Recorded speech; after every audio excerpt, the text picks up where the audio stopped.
ওখানে যুদ্ধ হইলেই বাংলাদেশের লোকজন একটু উজুগে মাতে। ওইখানে ঝড় হইলো, এইখানে ঝড় আসে নাই, তারপরে ওই ঝড়ের জন্য এরাই বিধি হয়ে যায়। যুদ্ধ হয়েছে, এই অজুহাত দেখাই তারা দামটা বাড়াই দেয়। 90 টাকায় যেটা পাইতাম সেটা 100 টাকা নিল আজকে। কারণ বললো মশা বেশি। ওখানে যুদ্ধ হইলেই বাংলাদেশের লোকজন একটু উজুগে মাতে। মোটামুটি যেখানে যাই ইউরোপ কান্ট্রিতে যুদ্ধ, এই জায়গার লোকজনে আন্দোলন করে মরে। কথা বলছেন নাই, ওইখানে একটা হইলো, হ্যাঁ ওইখানে ঝড় হইলো, এইখানে ঝড় আসে নাই, তারপরে ওই ঝড়ের জন্য এরাই বিধি হয়ে যায়। হ্যাঁ, আমাদের এই বাঙালিদের একটা স্বভাব, বুঝছেন। এখানে থাকলেও দেখা যাচ্ছে পর্যাপ্ত জিনিস আছে, তারপরেও যুদ্ধ হয়েছে, এই অজুহাত দেখাই তারা দামটা। আসলে তো মূল কেন্দ্র মনে হয় সিন্ডিকেট। হ্যাঁ, যারা ব্যবসা করে তারা যে কোনো বাজারেই ব্যবসা করে, ব্যবসায়ীরা সব এক হইয়া ওরা একটা দাঁড় করায় নিজেরা, যে আমাদের এইভাবে না বেচলে আমাদের লাভ হয় না, বা আমাদের এইভাবে বিক্রি করতে হবে। মাল থাকলেও তারা আবার ওইটা আবার পরবর্তীতে বিক্রি করে, এই জন্য এই মালের দাম কমে না। যুদ্ধের প্রভাব থেকে যে সমস্ত ইউরোপ কান্ট্রিতে যে যুদ্ধ হচ্ছে, হ্যাঁ সেখান থেকে এই তেলটা আসে, যার কারণে হয়তো এই সংকটটা দেখা দিচ্ছে।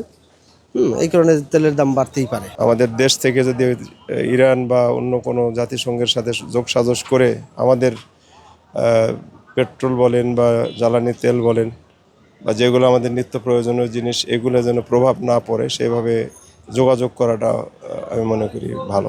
বাজার ব্যবস্থা একটু, বাজারের দাম চড়তির দিকে যাচ্ছে আস্তে আস্তে। ব্যবসায়ীদের ভিতরে তো এরকম একটা প্রবণতা থাকেই, তারপরে মনিটরিং চলছে। তুলনামূলকভাবে একেবারে যে খুব বড় ধরনের কোনো সমস্যায় ফেলতে পারতেছে তাও না, কিন্তু চেষ্টা করতেছে সব কিছুতে। যেমন এই যে আজকে আমি একটা কয়েল নিলাম, এই 2টা কয়েলের দাম আমি প্রত্যেক দিন আমি যে দামে কিনি 2টা 5টা একসাথে নেই, সেটা অলরেডি আজকে 5 টাকা করে বেশি, 10 টাকা করে বেশি ধরছে।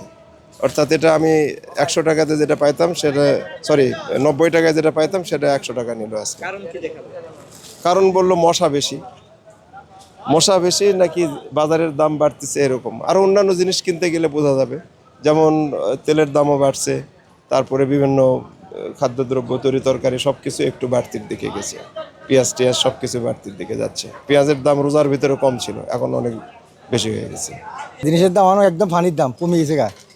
এই বেগুন, লম্বা বেগুন কালকে বিক্রি হচ্ছে 100, আজ 80 টাকা, 20 টাকা নাই। সিজিনটা কালকে বেশি 120 টাকা করে, আজকে মাত্র 100 টাকা বিক্রি হচ্ছে। শসা, দেশি শসা কালকে বিক্রি হচ্ছে 60-50, আজকে বিক্রি হচ্ছে মাত্র 40 টাকা। টমেটো বিক্রি হচ্ছে 40, কালকে বেশি 50 টাকা। ভেন্ডি কালকে বেশি 80 টাকা, আজ 60-70 টাকা। পটল কালকে বেশি না, এখন কিছু পড়ে না, সব জিনিসের দাম কম। কালকে লতি হচ্ছে 120 টাকা, আজকে মাত্র 100 টাকা, 80, 90, 70। বটবুড়ি কালকে বিক্রি হচ্ছে 120,